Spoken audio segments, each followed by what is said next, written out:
8:34, everybody, and 2 weeks left until the end of 2020. I can't believe it. It's crazy. Right? It was like felt the year went on, and then all of a sudden it was gone. Rapid. If you're like many of us, unused vacation, sick, personal days cannot be carried over into 2025. So we've invited career coach Amina Altai to walk us through the best way to address this sticky issue with your bosses. Amina, welcome. Thank you so much for having me. It's great to see you, and thank you for helping us with this, because we know that a lot of employers have adopted this use it or lose it policy. Low key, they kind of don't want you to use it. Right. Sometimes that's what it feels like. So how do we start this conversation? How can we get them to change this system? Yes. Well, first and foremost, I think it's really important that we check in with our employee manual or HR to really understand the policy, because maybe we think it's a use it or lose it, but maybe there's actually some wiggle room. So first and foremost, check in with HR, get a sense of what that policy actually is.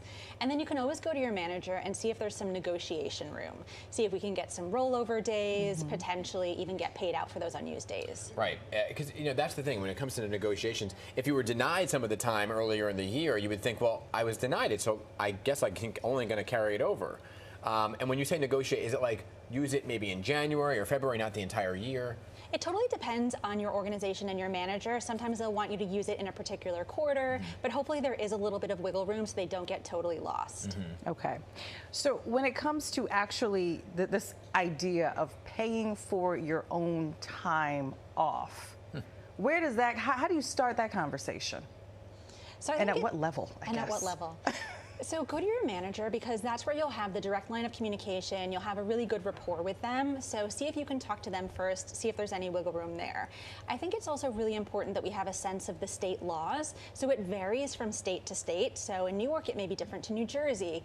And you may even want to talk to an unemployment lawyer if you feel like there is a bit of wiggle room and you want to get clear on what those laws are. Yeah, do you know what they are for New York and New Jersey for the unused time? They're different. And so you might want to get clarity before you check in with your manager and really be buttoned up on that. This can get sticky, right? Yes. It's an uncomfortable situation to go to your manager or go to even HR. Nobody wants to go to HR on a normal day, right? To be like, well, I got this time and I can't use it and I got to carry it over. So how do you kind of like broach the conversation so you don't look like, well, it's 2 weeks left and you knew you had this time to use, and now you're saying, well, I want to carry it over. How do you kind of avoid the awkwardness of the conversation? I think the way that we have the conversation is really important. So first, lead with curiosity. Instead of going in with, this is the way it is, or going in defensive, lead with curiosity. Ask a lot of questions, get clear.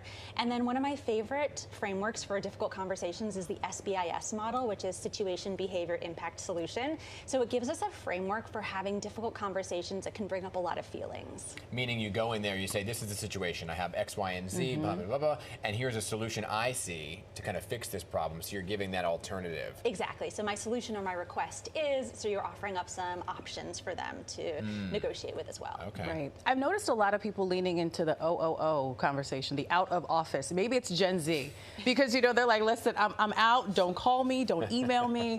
But for a lot of people, it's really difficult to just disconnect. So how do you encourage that? So disconnecting completely can have such profound impacts on our physical and mental well-being, so I really do recommend that if it's possible.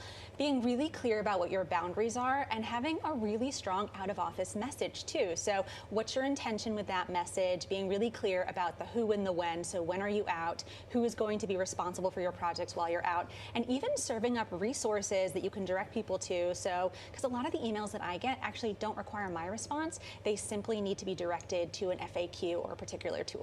That reminds me of this meme I saw on social media. PTO means prepare the others. Yes. Let everybody know they need to get ready for my absence, right? Exactly. I love Did that. you hear this whole other, I think, which Vanessa was alluding to before, there was this study that came out that said that people are willing to pay to have additional time off. Oh, yes. So this is the thing that came out just a little bit ago, and that $187 is the going rate for like a day off.